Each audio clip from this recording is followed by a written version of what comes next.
Welcome to the second PV2X summary video. In the first part we discussed the crystalline silicon and thin film silicon technologies.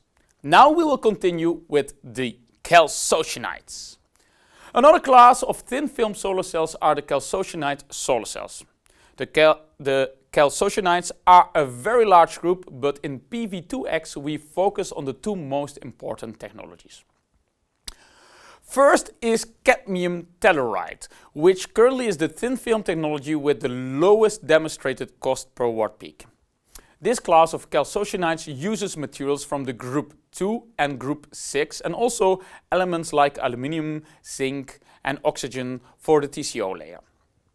The second group of chalcocenides solar cells are the chalcopyrite solar cells, which consist of the elements from group 1, 3 and 6. Foremost among these are the copper indium gallium diselenide solar cells, or CIGS for short.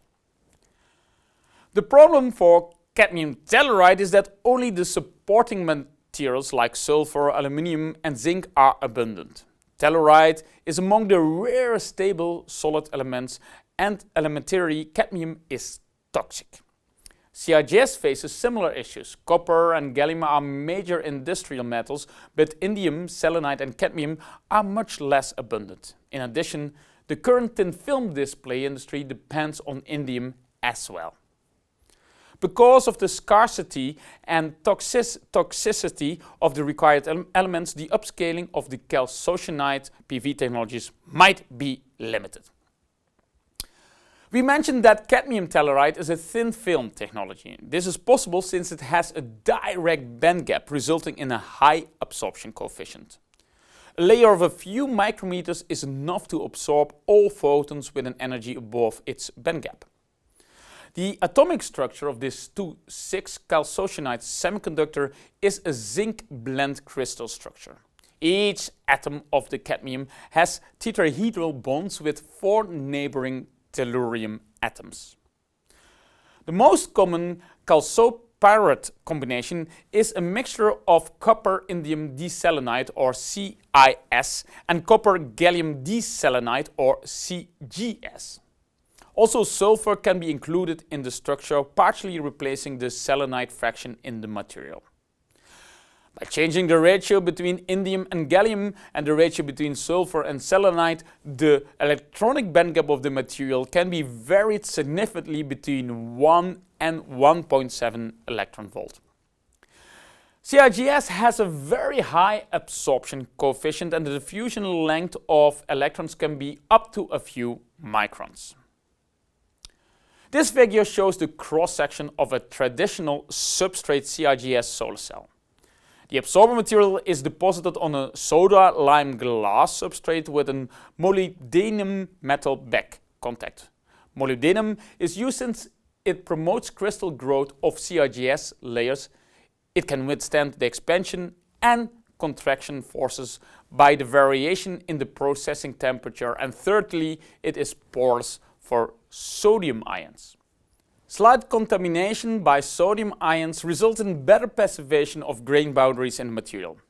Following the P and N-type CIGS layers, a cadmium sulfide buffer layer is processed to provide lattice matching between the CIGS and TCO layer. Because doping of cadmium telluride is difficult, CadTel is most commonly deposited in superstrate configuration. This way, the interface of the cadmium telluride layer with the metal back contact can be controlled better than in substrate configurations. For the contact layer, which is required to be transparent in superstrate configuration, forms of N-type doped tin oxide on glass are commonly used. The final metallic layer is usually made of molybdenum, as this proved to protect the cell from moisture inclusion. In both CIGS and CadTel devices, the stoichiometry of the absorber is generally graded in the growth direction to provide the best performance.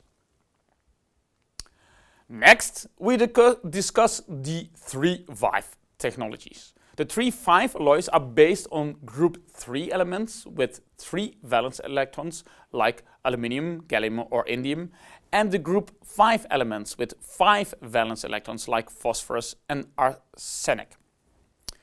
As some 3,5 concepts use a crystalline germanium wafer as substrate and might not be considered as a real thin film PV technology. However, the 3,5 based absorber layers can be considered as thin compared to the thickness of crystalline silicon wafers. If we look at the elemental abundance of 3,5 technologies, we see that only aluminium and phosphor are really abundant. Gallium, arsenic and germanium are not rare or precious metals, but they are much less abundant than silicon. Indium, as we discussed earlier, is rare and in high demand. Gallium arsenide, therefore, is a very expensive material. Moreover, the deposition techniques used to produce 3,5 alloys are generally relatively slow and expensive. However, 3,5s have the highest conversion efficiencies by far, almost twice that of the second best PV technology. Gallium arsenide is a crystalline structure in which every gallium atom is neighboring 4 arsenic atoms, and every arsenic atom is neighboring 4 gallium atoms. 3,5s are generally used in multi-junction configurations. An interface between the 3,5 alloys with different lattice constants can lead to significant recombination losses. Lattice matched materials are used that have a similar lattice constant. In a typical lattice matched 3,5 device, the bottom cell is germanium and the middle cell is gallium arsenide. For the top cell, an alloy of gallium phosphide and indium phosphide. However, integrating more subcells makes it harder for a device to remain lattice matched. We can see, for instance, that there is no viable lattice match option between germanium and gallium arsenide. A trade-off therefore exists in a 3,5 multi-junction device between using an optimal band gap to maximize the spectral utilization and the optimal lattice constant to minimize the interface recombination caused by dangling bonds. If you want to improve spectral utilization further, multi-junctions with lattice mismatched subcells are processed called metamorphic multi-junctions. This picture shows a metamorphic device with 5 separate junctions. Metamorphic devices require buffer layers in between the subcells with a graded profile in the lattice constant. Due to the very high efficiency but relatively poor price per watt peak, 3,5s are mainly used for applications where the generated power density is the most important criterion. 2 such applications are for concentrator PV systems and in space.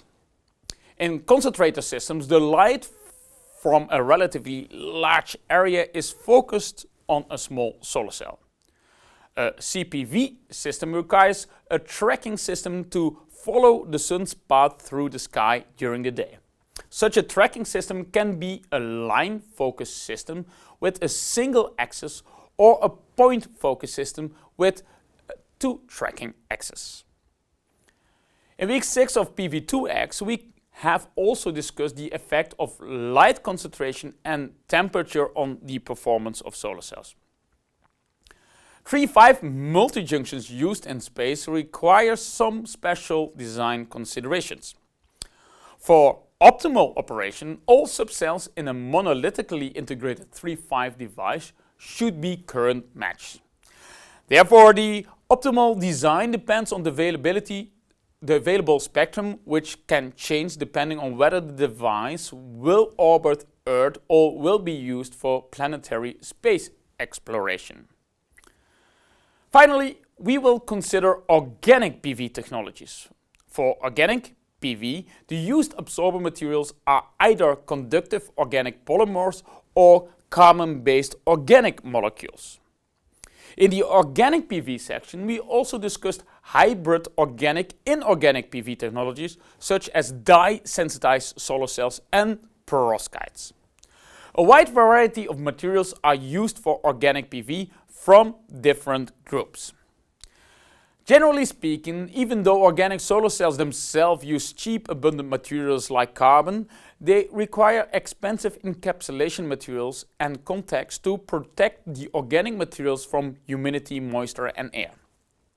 Some of these materials, like platinum, ruthenium and iodine, are very rare. This constraint limits the industrial application of organic PV. In organic molecules, the molecular orbitals are split through destructive and constructive intermixing. The lower energy state is preferred by electrons and is occupied under normal room temperature conditions. This energy state is called the highest occupied molecular orbital, or HOMO. The higher energy state, which is relatively unoccupied, is called the lowest unoccupied molecular orbital, or LUMO. The HOMO is therefore equivalent to the valence band edge in semiconductors, and the LUMO is equivalent to the conduction band edge. This is how organic materials can show semiconductor-like properties. An organic solar cell is formed by bringing a donor material into contact with an electron acceptor material. To determine the open circuit voltage of this organic heterojunction, we need to know a few material properties. The ionization potential of the electron affinity of the electron acceptor, and the driving force delta G, which is the energy required to split the exciton or electron hole pairs. The open circuit voltage, VOC, is then equal to the band gap of the electron donor minus the driving force. The total thickness of a solar cell absorber layer is limited by its diffusion length, which is only about 20 nanometers in regular organic heterojunctions. Therefore, a so-called bulk heterojunction solar cell is used, in which the electron donor and acceptor material form a blend instead of two distinct layers, as shown on the left. This reduces the path length of an exciton before reaching a donor-acceptor interface. That concludes the organic PV. In the next and final PV2X summary video, we will continue with the inorganic PV hybrid, the perovskites.